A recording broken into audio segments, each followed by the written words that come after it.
Bilirsiniz ki bu dünyada beynəlxalq uşaqların müdafiəsi günüdür. Və bu gün dünyanın hər bir yerində, hər bir güşəsində uc qarnından, yaxısından asılı olmayaraq uşaqların bayramıdır. 1 iyun uşaqların ən sevinçli günüdür. Və 1950-ci ildə BMT təşkilatının təşəbbüsü ilə və qərarı ilə 1 iyun uşaqların müdafiəsi günüdür. Çünki uşaqlar bilirsiniz ki, dünyanın hər bir yerində istər əvvəllər, istər indi ki zamanada bir çox müharibələr, bir çox çəkişmələr bilir və bundan da ən çox əziyyət çəkən məhz körpə uşaqlardır. Və buna son qoymaq üçün, uşaqların sevincini pozmamaq üçün, uşaqlarda daima müdafiəsi olunması üçün məhz bu qətnaməni qəbul ediblər ki, 1 iyun uşaqların müdafiəsi edilsin. Və əvəz edilməyiblər ki, uşaqlar dünyanın ən sevincli günləridir. Yəni, uşaqsız dünyanı, təbiəti, bəşər tarixini təsəvvür etmək mümkün deyil. Bu gün görürsünüz sizin müəllimlərinizə təşəkkür edirəm ki, bu gün onlar da sevinclə bizim bu günümüzü, bayramımızı bir təbrik ediblər ki, siz də bu günü yaşayasınız və ölkəmizdə olan bu sülh, əmin-amanlıq dövrünün sevincini məhsiz edərsiniz. Və biz ölkəmizdə əvvəllər müharibə gedib və 30 ildə artıq gedən müharibə dövründə məhz əziyyətin bir çoxluq əziyyəti məhz siz yaşlı uşaqlar çəkir. Amma şükür Allah'a bugün Azərbaycan artıq bu dövrü adlayıb, sizin ən sevincli gününüz olan xoşbəxt günlərinizi yaşayırsınız. Bu gün sizin gününüzdür. Artıq siz qalib ölkənin uşaqlarısınız. Artıq sizin üzünüzdə olan o kədər, qüssə tamamilə gedir. Bu gün siz sevincli günlər yaşayırsınız. Və arzu edək ki, dünyanın hər bir yerində, hər bir qarış torpağında uşaqların üzündən sevinç əksik olmasın. Bunlar daima öz valideynlərinin yanında xoşbəxt yaşasınlar. Əzizlərinin, doğmalarının yanında daima gülərli, sevincli yaşasınlar. Və bu sevincli günlərinizin davamlı olmasını sizdən arzulayıram ki, yəni sizin üzünüz həmişə gülər, gözləriniz sevincli, oynaq, şən bir günlər yaşayasınız. Və bu gün həm sizin sevincli gününüzdür və siz sevincli gününüzə də məktəbin müəllimlərini qatırsınız. Onlar da sizinlə bir yerdə bugün bütün dünyanın dərdini qəmin olacaqlar və sizinlə birlikdə sizin bu bayram şənliyinizə qoşulacaqlar. Mən müəllimlərinizə də təşəkkür edirəm ki, belə tədbir təşkil edib və sizinlə bir yerdədir və sizin hər birinizə də sülh, əmin-amanlıq və öz doğma yurdumuza qayıdaq, həmin bu şənliklərinizi orada davam edəcəksiniz. Bir daha sizin hər birinizi təbrik edirəm. Əziz uşaqlar, bayramınız mübarək olsun.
Allah,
kaftanı, yaşlı dumanı, derdinden ölmeye çoktur dumanı, derdinden ölmeye çoktur dumanı.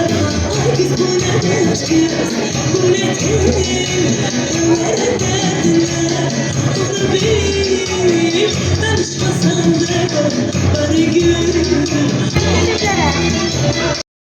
Biz bu dünyada Tebrik ederim.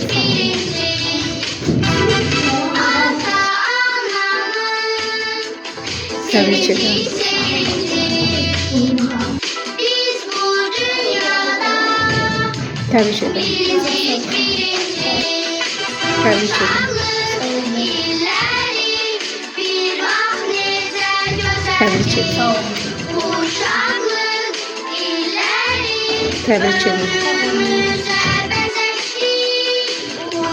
Tebrik Uşaklık ederim. illeri bir ah nezer güzeldi. Tebrik ederim. Uşaklık illeri ömrümüze benzeştik. Tebrik ederim.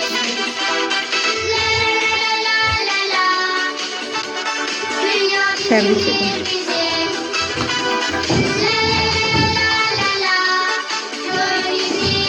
Tebrik ederim.